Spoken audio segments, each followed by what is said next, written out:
On voit surtout qui n'est pas là.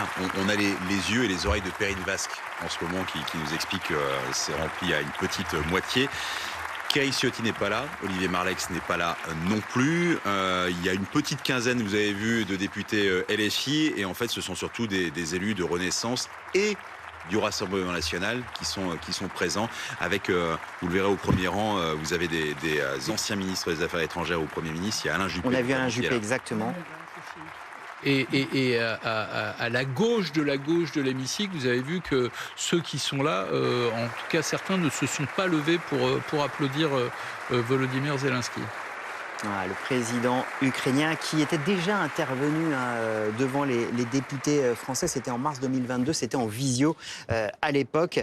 C'est Yael Braun-Pivet qui va d'abord prendre la parole. Monsieur le Président, Monsieur le Premier ministre, Monsieur le ministre de l'Europe et des Affaires étrangères, Madame la ministre des Relations avec le Parlement, Messieurs les Premiers ministres, Monsieur le Président de l'Assemblée nationale, Mesdames et Messieurs les députés. Le 24 février 2022, il y a plus de 2 ans déjà, par une violation flagrante de tous les principes du droit international, la Russie lançait une guerre d'invasion contre votre pays. Depuis, avec un courage exemplaire, l'Ukraine tient. Le peuple ukrainien résiste, drapé dans l'azur et l'or de votre bannière, qui sont aussi les couleurs de l'Europe unie.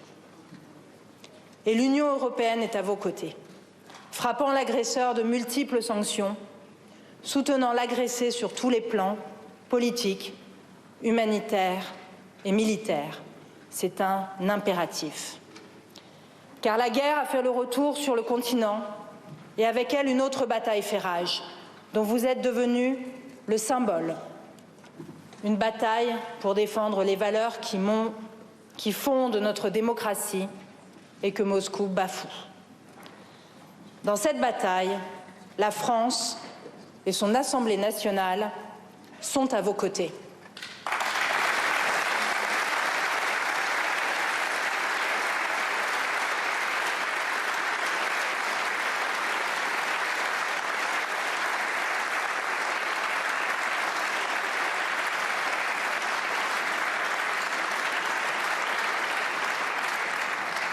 Dans les épreuves, l'amitié entre nos deux pays n'a fait que se renforcer.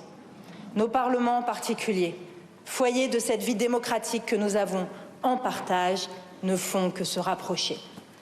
Dès le 23 mars 2022, moins d'un mois après l'invasion russe, vous vous adressiez aux parlementaires français par écran interposé. Le 31 janvier 2023, nous recevions ici même mon homologue, Ruslan Stefanchuk.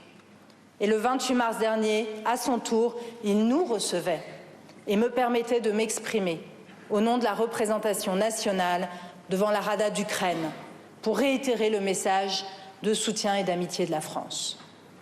À 2 reprises, avec ma première vice-présidente et les présidents des commissions des Affaires étrangères et de la Défense, nous sommes venus sur place. Nous avons visité les villes martyres, rencontré vos concitoyens, à Tcherniv, à Odessa. Ce que nous avons vu a renforcé notre détermination à agir.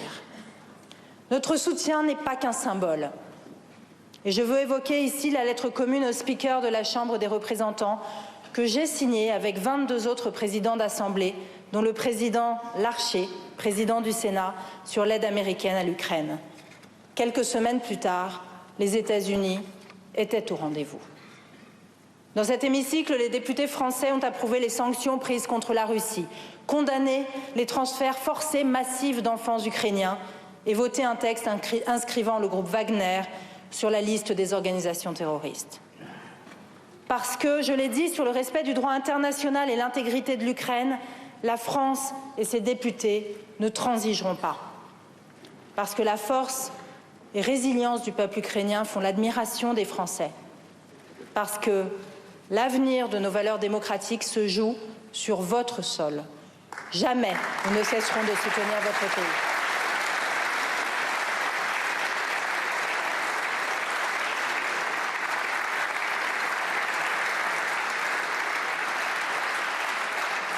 Alors, Monsieur le Président, à l'invitation du Président de la République, vous voici à Paris. Au nom de l'Assemblée nationale, je suis fière, nous sommes fiers, nous sommes honorés de vous accueillir ici. Monsieur le Président, vous avez la parole.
Thank you.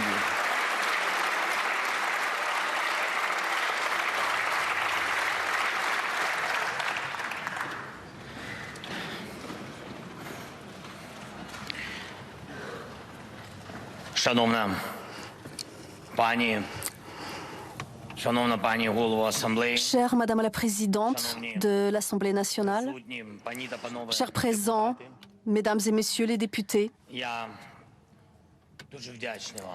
je vous remercie beaucoup pour votre invitation à l'Assemblée nationale française et pour l'opportunité de m'adresser à vous au nom de tout notre pays. J'apprécie grandement le respect pour l'Ukraine et envers les Ukrainiens, tous les Ukrainiens, que vous nous témoignez. Merci pour cela. Merci la France. Chère France, ces jours-ci, nous commémorons le courage des combattants au soutien mutuel des peuples qui ont gagné la bataille de Normandie et qui l'ont remportée. Et c'est justement cette victoire-là qu'on ressent encore sur les plages d'Omaha Beach, où nous étions hier avec le président Emmanuel Macron et avec d'autres dirigeants. C'est bien cette bataille remportée que nous commémorons ici et nous sommes fiers d'être les héritiers de ceux qui ont participé. Les combattants étaient très différents, originaires de pays différents, mais tous aussi désireux de faire triompher la liberté. Ce sont bien ces batailles remportées ici en Normandie et dans notre pays, à l'est de l'Europe, dans les mers du nord de notre continent et dans le ciel britannique, dans le sud de l'Europe et dans les pays occupés par les nazis. C'est justement ces batailles qui ont été remportées, ont rendu l'Europe à l'humanité. Sans ces victoires, rien n'existerait, personne n'existerait. Nous, ni l'Ukraine, ni la France, toutes les nations libres n'existeraient. Il n'y aurait pas de liberté individuelle en Europe. Et l'Europe n'existerait ni en tant que concept, ni en tant qu'une réalité concrète. Et nous souvenons tous ce que signifie le nazisme. Sans la victoire sur le nazisme, tout notre continent entier serait resté une tache noire dans l'histoire. Une source de mort pour toutes les autres nations du monde. C'est grâce à ces victoires, celles des nations libres, il y a 80 ans, qu'est née notre Europe, le continent qui est capable d'être une source d'espoir.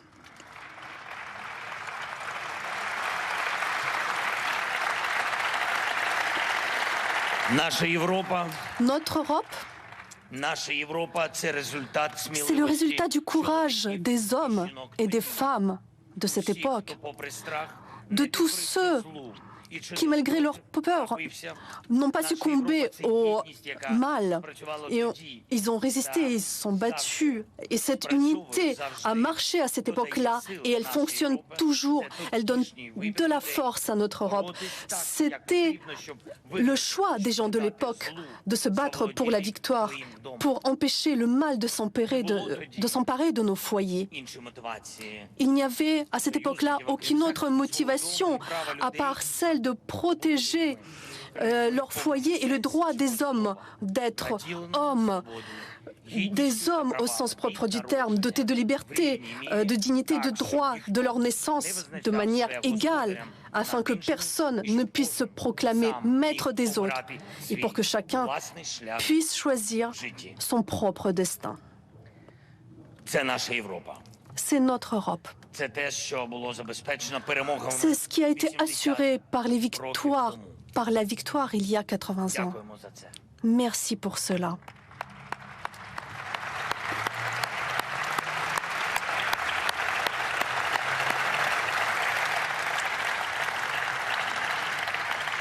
І це те, що не буде вічним просто саме по собі. Peut pas être acquis pour l'éternité.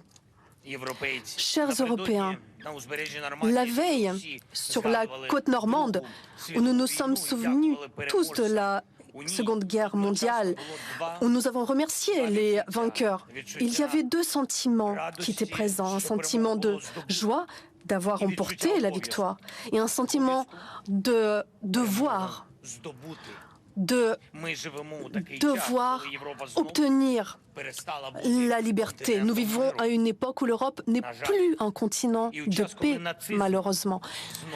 Et à une époque où le nazisme revient, malheureusement. De nouveau, en Europe, les villes sont entièrement détruites et des villages sont incendiés. De nouveau, en Europe apparaissent des camps de filtration, des déportations et la haine, ce qui est devenu un nouveau culte russe.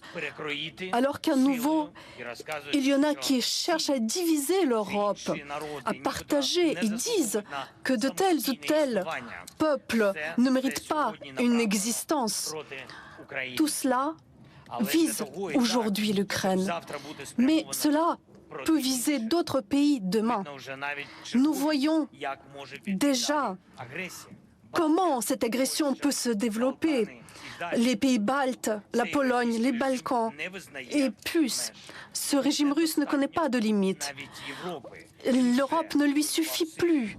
Il a déjà détruit la Syrie, perturbe le Sahel, il investit dans la terreur et menace la vie là où il peut atteindre, où il ne rencontre aucune résistance. Il utilise tout pour affaiblir les pays en utilisant les ressources énergétiques et les denrées alimentaires. Et il a ressorti tout l'arsenal des siècles passés, du blocus maritime à l'enlèvement massif des enfants de notre peuple dans les territoires occupés, pour rééduquer et les rendre complètement différents dans la haine de leur patrie. Il fait du chantage au monde entier pour que le monde ait peur de lui. Il trouvera aussi le chemin et la voie pour vous déstabiliser, pour déstabiliser l'Europe. Le demain pourrait être ainsi. Demain, si l'Ukraine ne gagne pas. Cette bataille qu'il se poursuit actuellement contre l'envahisseur russe continue sur les terres de nos régions de Kharkiv, de Donetsk, à la frontière avec la Russie et aux abords de Kherson, dans la clandestinité à Berdiansk, Melitopol, en Crimée, dans le ciel de l'Ukraine et dans notre mer Noire. Cette bataille pour l'Ukraine a désormais pour l'Europe la même signification existentielle que les batailles gagnées par des générations précédentes d'Européens. Cette bataille est à la croisée des chemins. C'est le moment où nous pouvons tous ensemble écrire l'histoire, à laquelle nous aspirons, ou bien Nous pouvons devenir victimes de l'histoire comme le veut notre ennemi. Je souligne notre ennemi commun. Nous devons nous rappeler qu'à l'extérieur, il y a un ennemi qui ne laisse ni des nations, ni d'êtres humains où il vient. Il ne laisse pas le droit de choisir comment on peut vivre. Regardez qu'est-ce qui est le contrôle russe. C'est des ruines incendiées et des aires de nos villes. Et ça, c'est des faits. Regardez ce que Poutine fait de son propre pays et de son propre peuple. C'est un territoire où la vie n'a plus de valeur. C'est tout le contraire de tout ce à quoi nous aspirons et de nos valeurs. C'est le contraire de la liberté, le contraire de l'égalité et le contraire de la fraternité. Donc c'est le contraire de l'Europe. C'est l'anti-Europe. Voilà ce que c'est Poutine.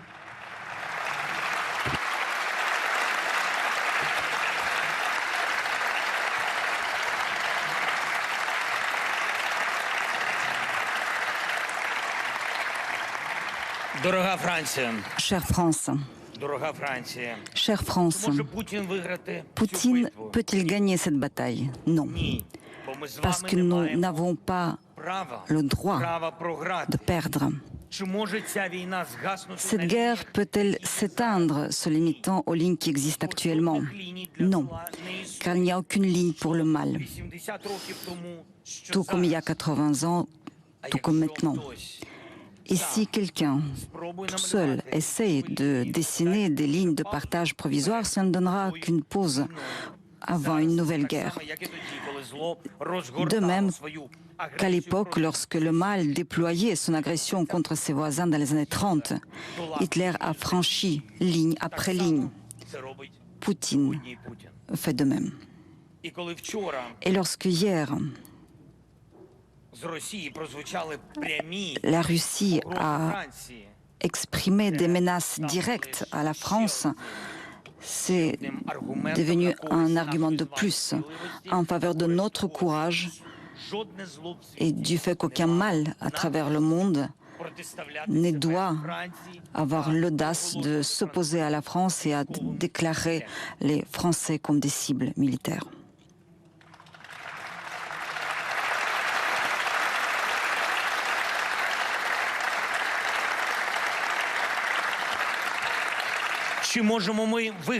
Pouvons-nous gagner cette bataille? Certainement oui. Nous pouvons. L'Ukraine et donc l'Europe. L'Europe et donc la France.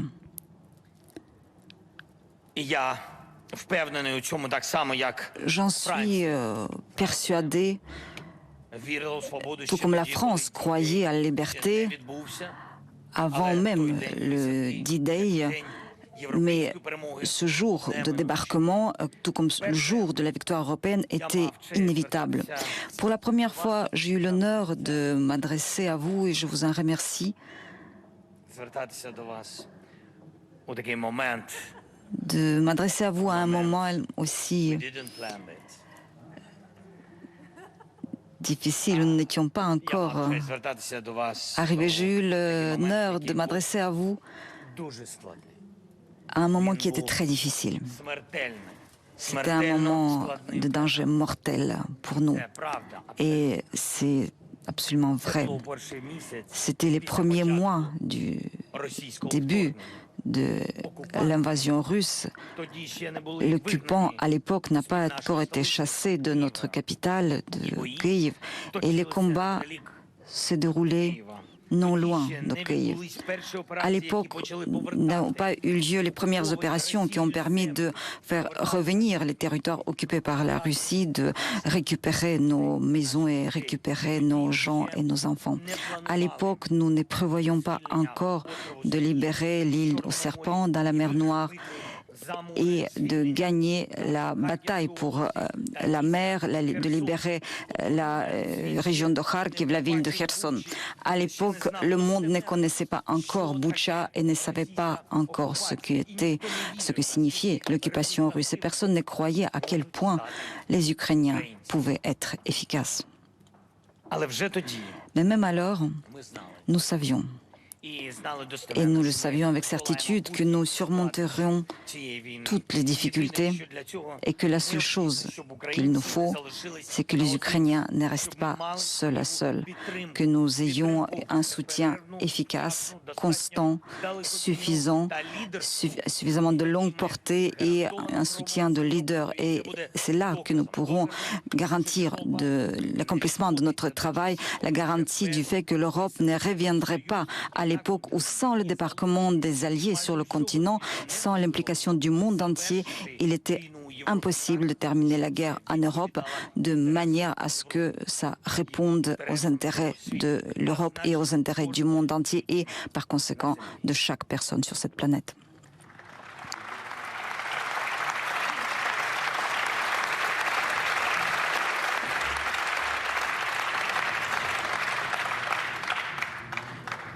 France, je vous remercie.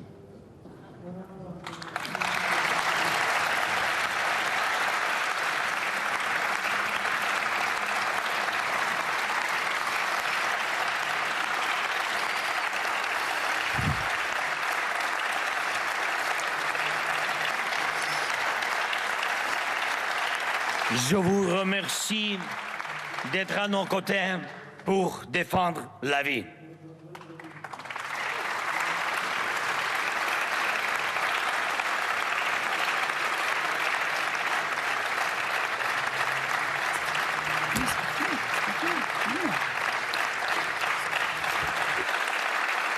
Merci.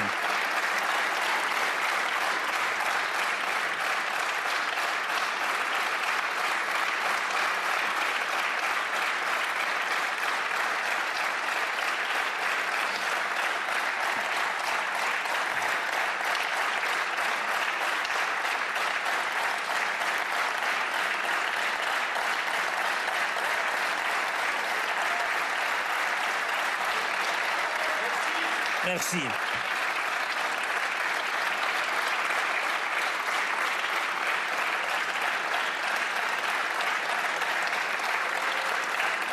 Et je voudrais vous remercier tous. Remercier la France de ne pas avoir hésité et d'avoir choisi le côté de l'humanité dans cette guerre, le côté de la culture, du droit international.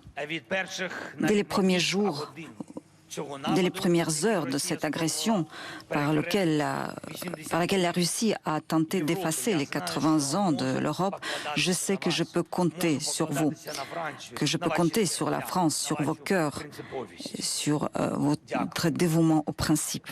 Je vous remercie.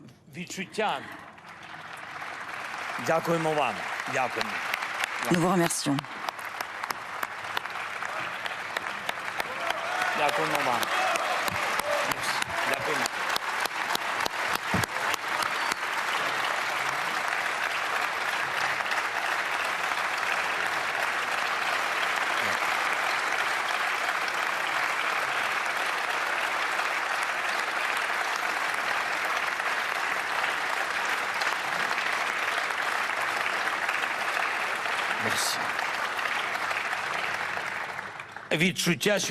Le sentiment que l'Ukraine résiste au mal a uni de nombreuses personnes en France. Des familles françaises ont aidé les familles ukrainiennes qui fuyaient la guerre.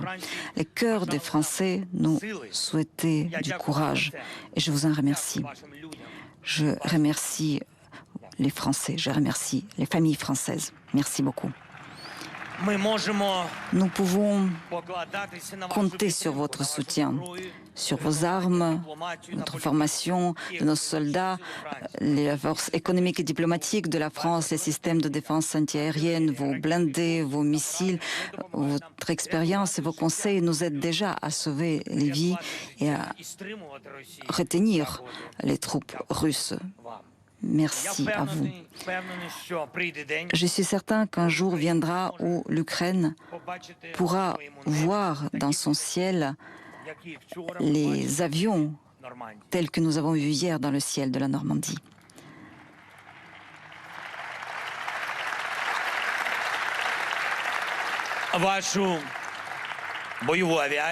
Votre aviation de combat, vos chasseurs brillants qui, sous la direction des pilotes ukrainiens, prouveront que l'Europe est plus forte, que l'Europe est plus forte que le mal qui a osé la menacer.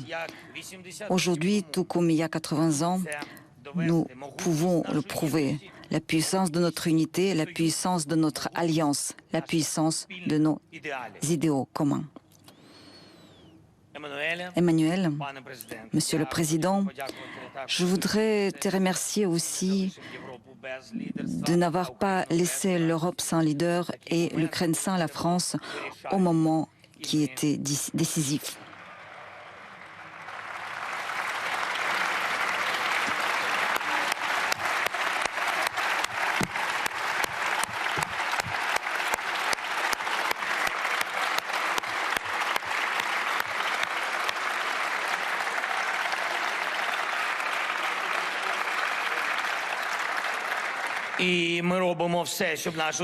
Nous faisons tout pour que cette coopération soit mentionnée, ne soit pas oubliée dans 80 ans comme une bataille gagnée. C'est très important et je vous en remercie.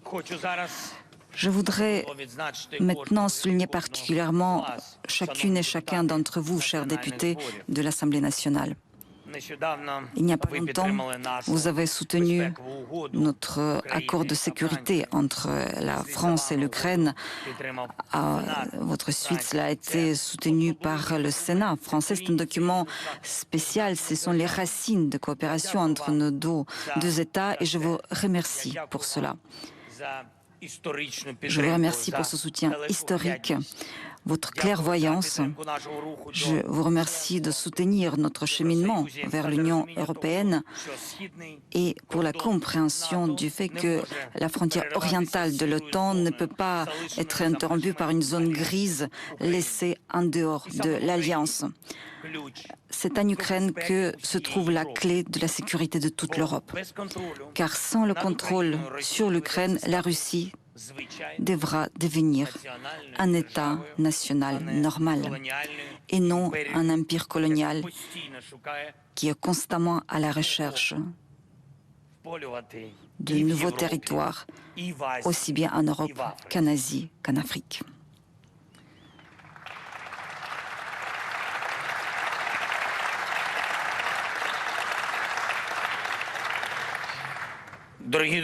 Chers amis, de fait, d'ici une semaine aura lieu notre D-Day, le jour de la diplomatie. Le sommet inaugural pour la paix qui pourrait devenir un format qui rapprocherait la fin juste de cette guerre. Nous n'avons jamais compté sur la force des armes, nous avons toujours veillé à la diplomatie. Poutine a rejeté la solution diplomatique en commençant une guerre à grande échelle et en choisissant le génocide des Ukrainiens plutôt qu'un dialogue avec l'Ukraine. Tel était son choix et il faut l'unité du monde pour gagner. C'est beaucoup de travail. C'est réellement de grands efforts qui sont demandés à tous les pays sur tous les continents et non seulement à l'Europe. C'est la raison pour laquelle nous nous réunissons. Il y a plus de 100 pays et organisations internationales qui ont soutenu le sommet pour la paix. Malheureusement, pour l'instant, pas tous les pays dont dépend la paix dans le monde, mais la France est avec nous et je vous en remercie. Merci.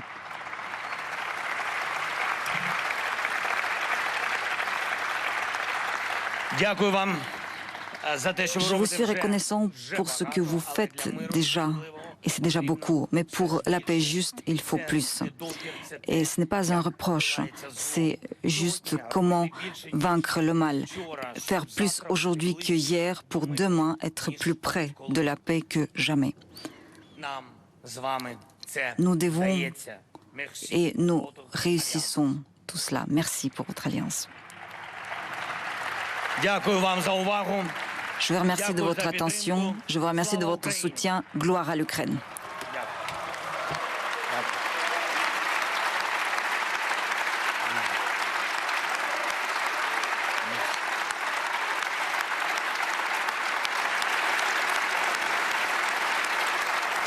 Merci.